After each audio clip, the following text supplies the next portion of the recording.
जेनीला तर टर्मिनल आजार झालाय ना.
Love means never having to say you are sorry.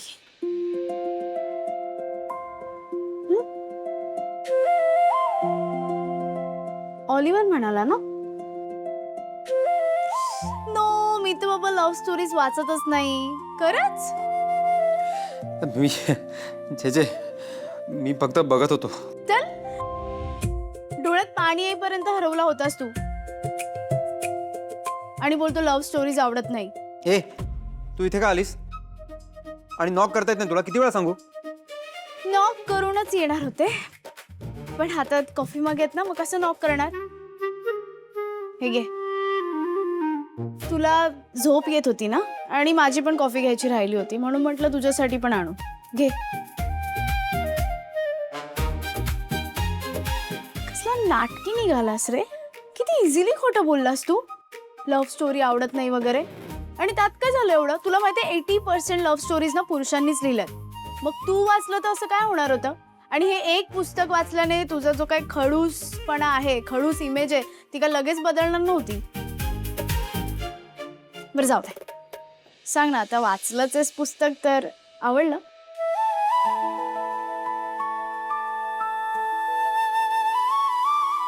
Seat.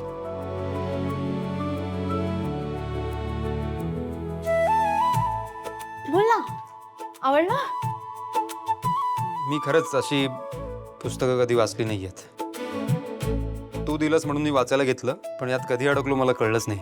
एरवी मी बिझनेस रिलेटेड, मॅनेजमेंट रिलेटेड पुस्तकं वाचलीत, पण त्या पलीकडे जाऊन दुसरं काही वाचावं यासाठी वेळच मिळाला नाही मला.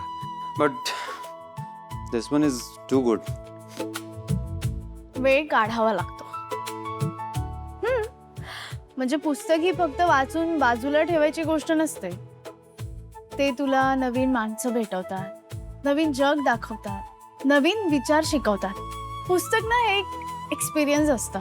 त्यातली पात्र आपला हात पकडून त्यांच्या जगात घेऊन जातात.